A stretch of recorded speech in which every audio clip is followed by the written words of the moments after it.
President Biden is going to be under a tremendous amount of pressure to not, and his administration not to approve this deal.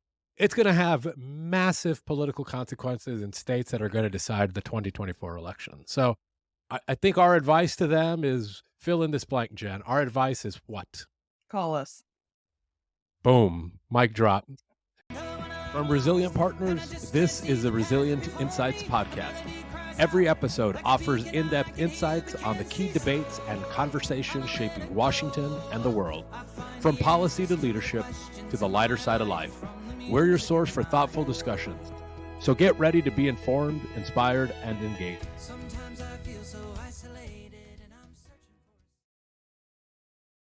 Welcome to the Resilient Insights Podcast. I'm Joshua Baca, your guide on this journey through the intricate world of public policy, leadership, and the lighter side of life. We've got a very special guest today with us, Mrs. Jennifer Betts, who is the leading expert in the metals industry, a small business owner, an entrepreneur, a scrap trader, a podcaster. Jen, what am I missing here? Yeah, I think we can go down the full list of all the entrepreneurial areas. We forgot a Ferris futures trader in there as well in that pass. So the full supply chain in the metals industry. The foremost expert, as I mentioned. And we have a really important topic to cover today that began with a text message conversation between Jen and I regarding a New York Times article. It involves the proposed merger between U.S. Steel and Nippon Steel. Nippon is working to acquire, in a merger, U.S. Steel, an iconic brand in the U.S., in an agreement that's valued at approximately $15 billion.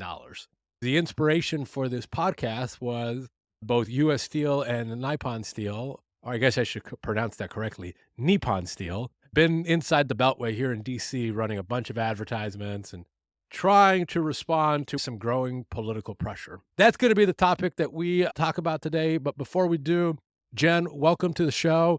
Why don't you tell our viewers and listeners a little bit more about yourself? Absolutely. I've been in the circular economy since before the iPhone was invented.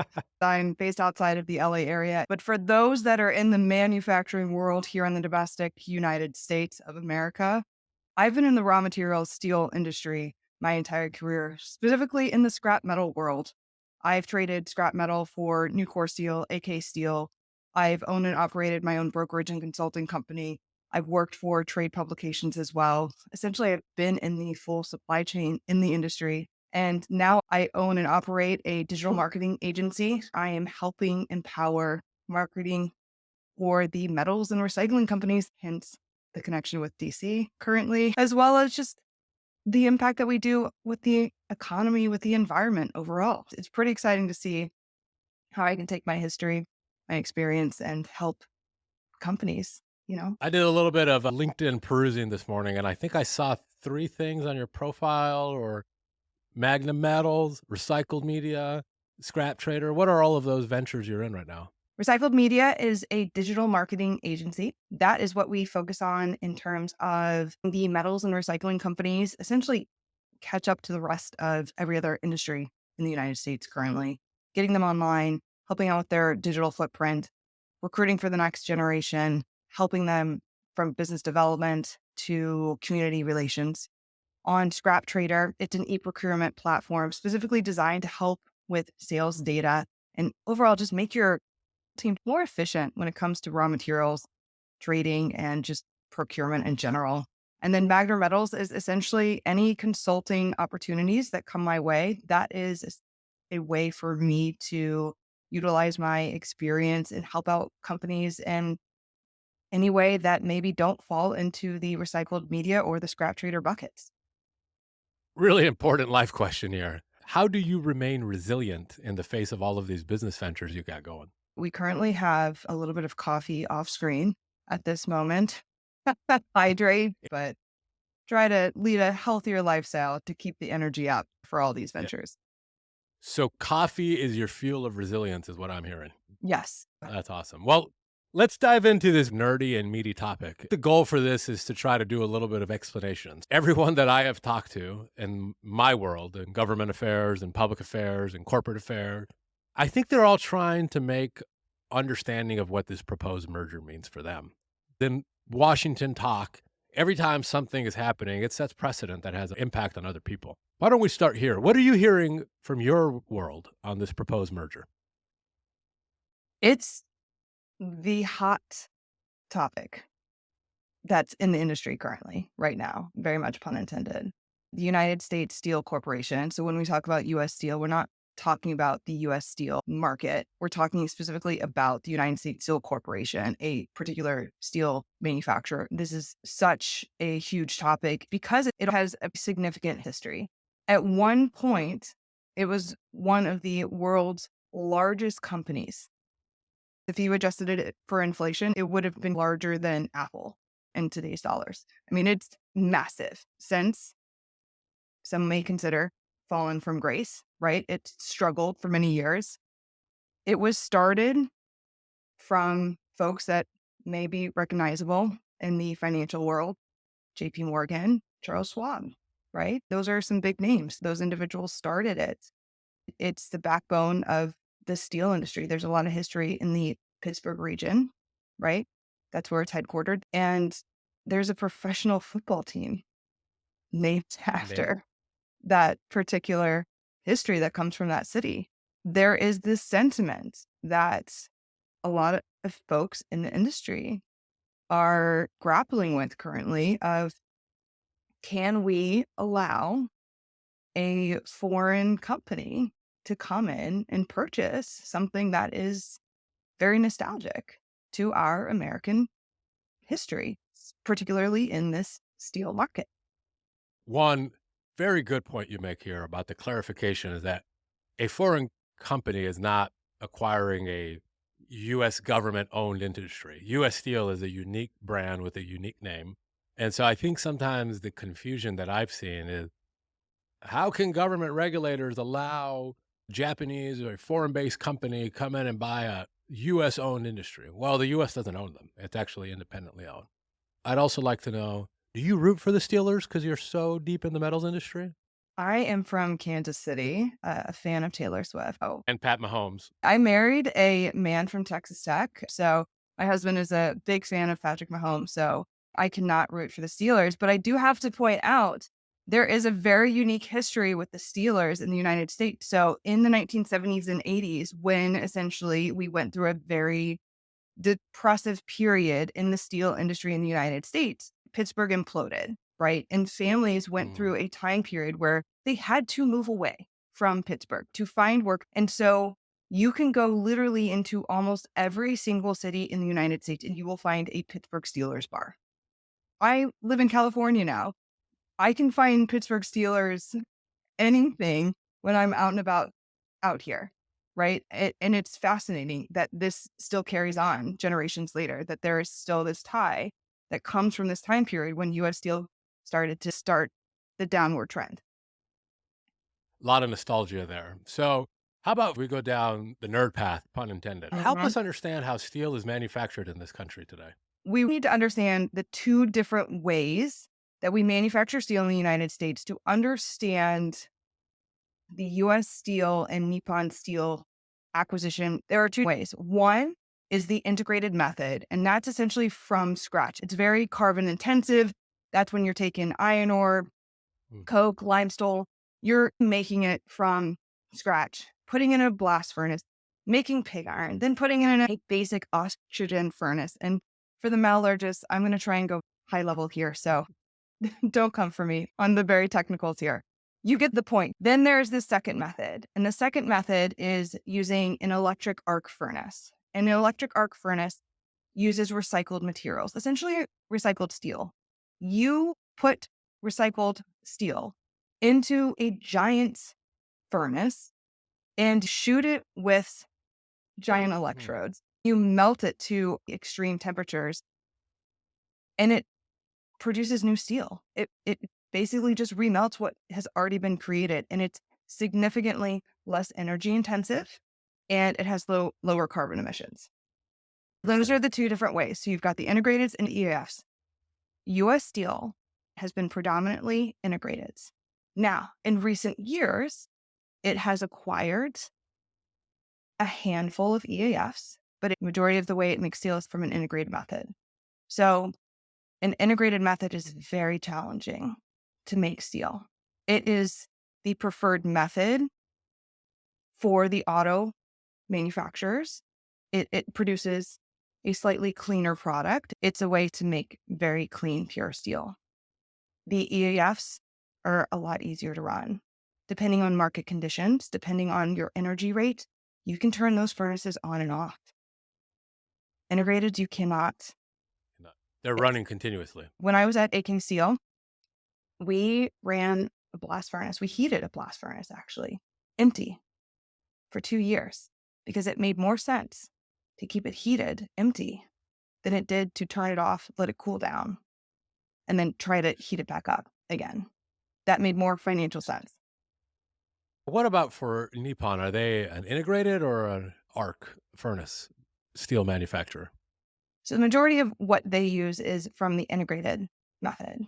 So some compatibility here between operations of the two. There is, and they do actually have some operations in the United States already. They do not have melt shops in the United States, but they have some production facilities where they're using existing steel and producing products out of it. They have about 600 employees here in the United States. Let's kind of go down this path about the New York Times article that you and I were communicating on. And one of the critiques being raised is from an environmental impact perspective. How do you address that? You mentioned that there's two processes here, one that seems to be a little bit more carbon intensive than other. What is your response to the critiques that this merger should be blocked based on environmental concerns? This really surprised me. So you sent me that text message. I got the article and I immediately read it and I reread it multiple times based on my knowledge, how this made sense. Like, what was the angle? And I couldn't quite come up with the logic behind it. So let me go a little bit into why that logic doesn't really hold up. There are a couple different, I'll call them associations that exist out there. One is called the Global Steel Climate Council and Responsible Steel. These are global entities made up of steel manufacturers around the world. And that is because the steel industry accounts for around 8 to 9%, almost 10% of the global carbon emissions annually. Like, we are a decent portion of the carbon emissions annually. And so the steel industry already understands that there is a huge problem that we need to address. There are companies like SSAB out of Sweden that are coming up with some unique technologies that instead of producing carbon as their byproduct, actually produce water. Mm. And it's a really fascinating process. And again, for the metallurgists out there, please don't come for me. I'm going to go very macro here on this one.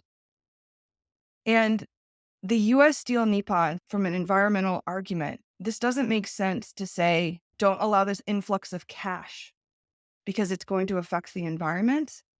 Without this influx of cash, US Steel will not have the funds to do any of these upgrades. Nucor Steel, which only runs EAFs, in the past 3 years, has made more money in the past 3 years than they have in the past 20 years. They were having billion-dollar profit quarters. US Steel in the past 20 years has struggled just to stay afloat. They have started to turn some profits, but it is nothing compared to where the EAFs are. So they really do need this influx of cash to be able to make those types of investments in those environmental upgrades.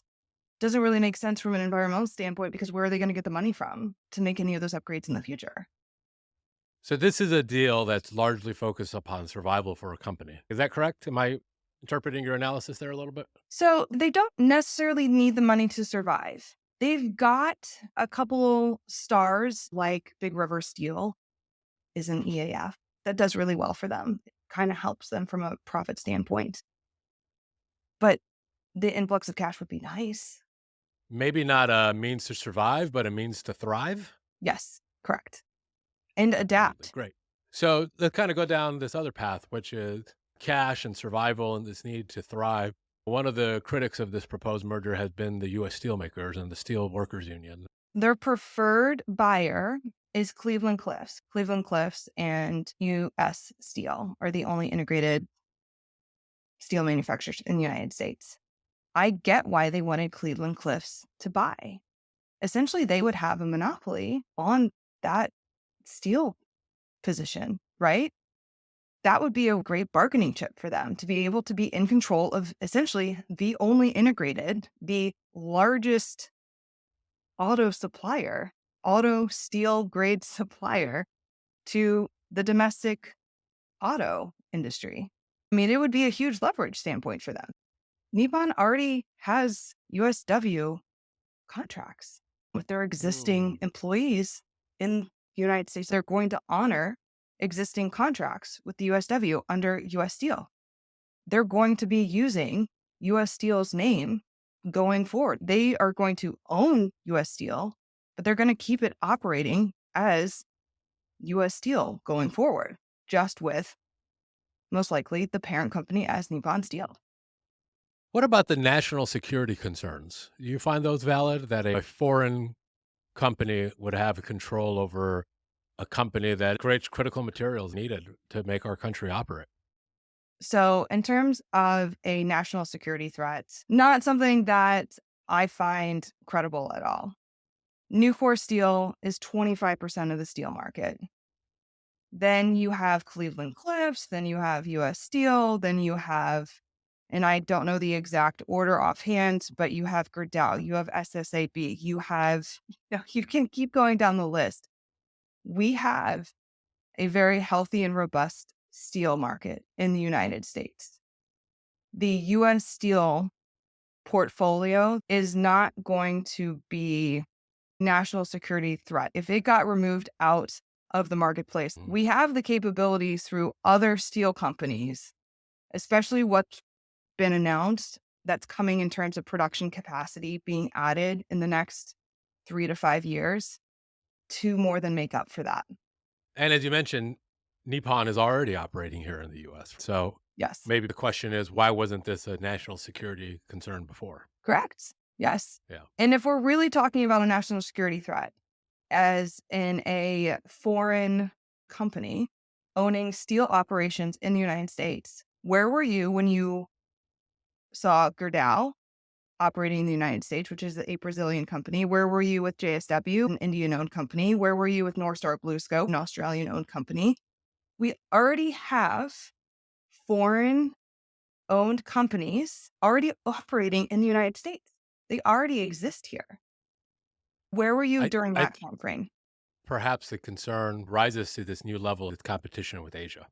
What are the lessons that we could learn to this competition with Asia? We just passed a bill in Congress called the CHIPS Act, which is funding to ensure that more chips, semiconductors are manufactured here in the US. Security reasons, Mhm. job creation. Every industry manufacturing needs a chip to make their products work. How would we not be in this type of situation in 10 or 15 years from now, having these types of regrets? Not just with Nippon, but others, where we want to incentivize this in the US versus having foreign countries own these types of companies. The United States is a scrap rich country. We are the best place in the entire world to manufacture steel from an electric arc furnace standpoint, from a lower carbon emission standpoint. You are seeing investments come into the United States more and more, not just from steel, but you're seeing it in copper and brass and aluminum. Metals manufacturing in general, from a foreign investment standpoint, is coming to the United States in droves in billions of dollars. So, from a CHIPS Act parallel perspective, there should not be a concern about our ability to make steel going forward because you are going to continue to see our competitive landscape be even more of an advantage because we are going to have a greener pasture, if you will, for companies to come here because we are going to have greener energy options. We are going to have the raw materials available here. The transportation options are going to be better here. We are going to have the ability with our electric arc furnaces to produce that metal here with a lower carbon footprint than anywhere else in the entire world. And to put in perspective, The United States current steel market is made up roughly 70% and growing. When you go to Europe, flip those numbers. They're 70% integrated. And for perspective, integrateds are anywhere from 3 to 9 times the carbon footprint. And then when you go to China, they're 10% EAFs. As we keep going towards these dates that countries have agreed to in lowering carbon emissions and competing with countries like China, we are setting up our manufacturing to be the spot to be for all of those reasons. And what I would say to you is amen, sister, because Yeah. this is something that I completely agree with. Putting this merger aside, US Steel versus Nippon, we have these debates about manufacturing and a whole host of things. The most important message people should take away from this podcast is the US is probably the best place to manufacture any product across the world. We have the highest environmental standards, we have the best transportation, the best technology, the best people, competitive advantages on feedstock, location, you name it. And so sometimes it is perceived or portrayed, maybe is the right word, that it's the Wild West out there. The Wild, Wild West is coming and there's no regulations, no oversight. These companies can't operate just at their will. They have to abide by the law and the regulations in place, going back to the context of the environment. Can an industry like the steel industry achieve net zero carbon emissions like some other industries have made commitments to do? Or what's their similar commitment in this space? SSAB, I referenced them earlier in the podcast. They have claimed to have produced the first ton of net zero steel that has Mm. gone into with Volvo. At a certain point where you start the steelmaking process and then, end it, you can say net zero. I do have some questions. It's going to be a process. I think the moral of what you just said here is that innovation is not static, it's dynamic. We may not know all the answers today. And frankly, anybody who tells you who's already made those commitments that they have the answers on how they're going to get there, they're probably not telling you the truth. Government policies, market dynamics, mergers and acquisitions are going to play a role here. Technology that we don't even know today that doesn't exist will play a critical role here. Innovation is not static. And if you wanna do it, probably the steel industry has the ability to do it, but it will require changes, much like most manufacturing companies are undertaken to change how they operate. Yes. So, I couldn't miss a podcast without making a free advertising shout out to my company, Resilient Partners. We are a government and public affairs firm located in the greater Washington, D.C. area. We help clients navigate advocacy, strategic communications, and reputation management all across the globe. We're guided by three principles. Resilience is the key to the policymaking process. Proactivity is how you get the best results in that policymaking process. And trust through transformation is how you turn your challenges into movement. Taking those three principles, Jen, what advice would you give to Nippon and U.S. Steel in the context of this merger right now? From a public relations standpoint, they have some work to do. They were very much caught off guard by the American public reaction, the negative public reaction that was received from, especially the politicians. They did a lot of research before they did this acquisition or potential acquisition, I should say at this point, Acquisition. because it is not closed as the recording of this podcast. And they've missed some opportunities. They have 600 employees in the United States. Where are those employees? I haven't seen any testimonials. I haven't seen any commercials. I haven't seen any social media videos with those employees. I haven't seen any working conditions. Some of their USW workers. Mm. Where are they from a PR standpoint? They need to be able to build up that trust with those future US Steel employees. And I understand that they probably are playing the political route currently. And that is probably going to be the biggest factor. But ultimately, one day, they are going to have to manage those employees. And it will be on the wrong foot if they don't start now, because it's going to be a little rocky. If you've never met a traditional steelworker before, they are hardcore. Okay. They They are are hardcore. They're Steeler fans. They're Steeler fans. Well, some of them, depending on which side of the country are. Which, by the way, have you ever met a steel worker? Like from a national security point, you're telling me that if a foreign-owned company ever shut down a steel mill and there was like some sort of national security concern where we have to make steel to go to war, you're not. You really think those steel workers aren't going to bust down that like door and keep that furnace going? You really think those Americans are not going to go back into that steel mill and keep that melt shop running? Like, seriously? Take it a step further, the US government's gonna find a way to keep it going. Yeah. 100%. Now, Absolutely. we would get into critiques that that's not how the free market works, and, Yes. if it was a national security risk, I would be just like it was with the CHIPS Act. My point of view is we should try to avoid those types of things when necessary and learn from them. But in a moment of national security crisis, we're gonna find a way to make this work. My hearing here maybe some synergies to Nippon and U.S. Steel, that Magna Metal, Scrap Trader, Recycled Media, Resilient Partners. We're here to help you if you want the help in trying to make this merger a little bit more smooth, because the reality is this: President Biden is going to be under a tremendous amount of pressure to not, and his administration not to approve this deal. It's going to have massive political consequences in states that are going to decide the 2024 election. So I think our advice to them is fill in this blank, Jen. Our advice is what? Call us. Boom, mic drop. You know how to get us across the web. So, Jen, let's turn to the lighter side of stuff. You and I know each other how?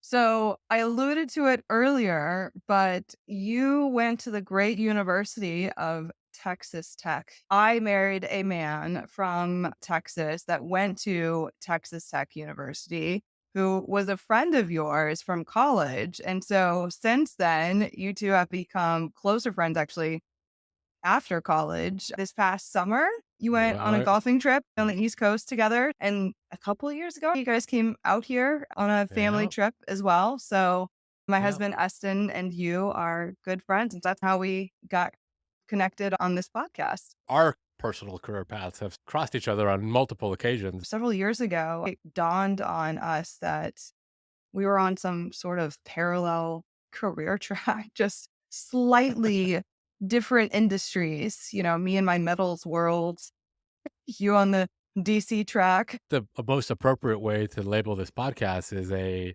coming of the minds between the marvelous Mrs. Metals and Beltway Baca. Yes. For those who are unfamiliar with me, you can find me on TikTok under the marvelous Mrs. Metals. I'm trying to help out and find the next generation and introduce them to the wonderful world of the metals industry, since Gen Z uses TikTok as their number one search engine. For those that may not be a fan of TikTok, you can find me on LinkedIn as Jennifer Betts. Millennials are on LinkedIn, Gen Z is on TikTok. Is that what Correct. I'm understanding? Correct. Take free consulting advice from Mrs. Betts here. Yes. Back to the Eston thing. Eston, if you're listening, I really like you and thank you for being a good friend. But no, in all seriously, Eston's a great guy. We ran in all the same circles in college. I saw Eston quite a bit in most things that we were involved in. We actually didn't become close till after college. So, Eston, thank you for always being a good friend. Now, continuing on, one of the questions we ask every guest on the Resilient Insights podcast is to give us your 2 to 3 songs that would make it on your soundtrack of resilience. So the floor is yours. What are your 2 to 3 songs when it comes to the soundtrack of resilience for Mrs. Betts? So when you sent me over this request ahead of time to prep for this, I gave you and your wife, Jen, who is fantastic, by the way. Shout out Oh, to Jen. yes, exactly. So sent a little preview to this list. So I don't know. Did you have a chance to listen to any of them, or did you want to keep it a I, surprise? I did listen to the Pitbull one, but why don't you walk us through it? Because that was quite the song. All right. So my number one on this playlist, this song just came out this week.